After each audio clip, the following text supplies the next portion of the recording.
مبارک مستور کی غیر موجودگی کا حیا بھرپور ناجائز فائدہ اٹھانے کی کوشش کر رہی ہے۔ رفت اور سائمہ کو آپس میں لڑوا کر گھر کی بنیادوں کو خراب کرنے کی کوشش کر رہی ہے۔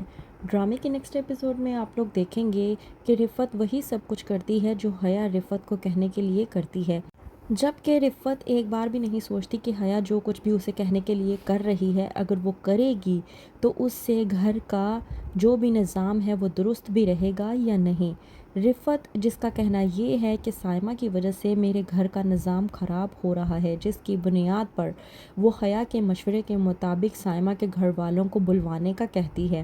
جب یہ بات سائمہ کو معلوم ہوتی ہے تو وہ بے انتہا غصے میں آ جاتی ہے اور سوچتی ہے کہ رفت بھابی ہوتی کون ہے میرے گھر والوں کو بلوا کر میرے ہی بارے میں بات کرنے والی۔ حیا چونک کے سائمہ کے کان بھرنے کی کوشش کرتی ہے اور کہتی ہے کہ اب آپ کو ہی کچھ کرنا ہوگا۔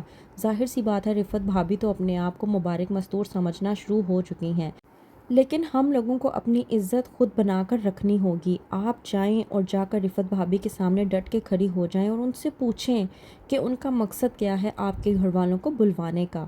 اور سائمہ جو کہ بغیر کچھ سوچے سمجھے حیا کی باتوں میں آ کر ایسا ہی کرتی ہے، جاتی ہے رفت کے پاس اور جا کر کہتی ہے آپ کی پرابلم کیا ہے بھابی؟ آپ نے آخرکار میرے گھر والوں کو کیوں بلوایا ہے؟ وہیں پر رفت جو کہ سائمہ کو جواب دیتے ہوئے کہتی ہے کہ میں نے تمہاری والدہ کو اس لیے بلوایا ہے تاکہ میں ان کو بلوا کر بتا سکوں کہ ان کی بیٹی اس گھر میں کیا کچھ کرتی پھر رہی ہے۔ سائمہ جو کہ رفت کو غصے میں جواب دیتے ہوئے کہتی ہے کہ وہ میرے گھر والے ہیں، میری ماں ہے، آپ کی ماں نہیں ہے جو منع کرنے کے باوجود بے شرموں کی طرح منہ اٹھا کر یہاں پر چلی آئیں۔ سائمہ کی یہ بات رفت کو ناگوار گزرتی ہے۔ روحان بھی یہ بات سننے کے بعد خاموشی اختیار کر لیتا ہے۔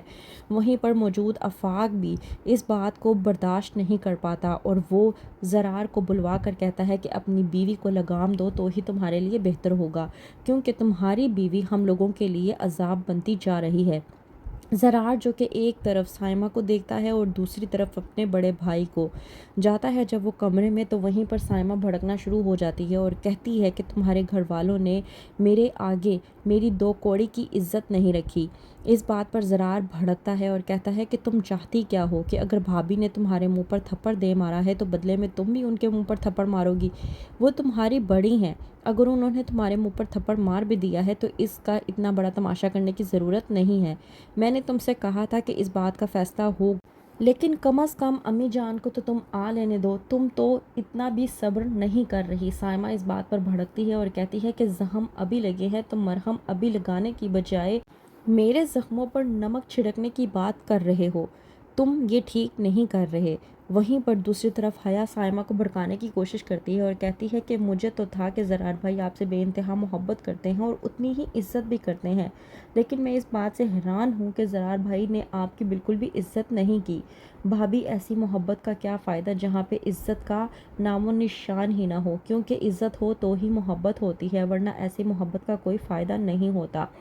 حیا جو کہ سائمہ اور زرار کے رشتے کے درمیان میں درار لانے کی کوشش کر رہی ہے اور یہ رفت کو بتانے کی کوشش کر رہی ہے کہ سائمہ اپنا رشتہ زرار کے ساتھ خراب کر رہی ہے، انہیں ہی اب ان لوگوں کا رشتہ بچانا ہوگا۔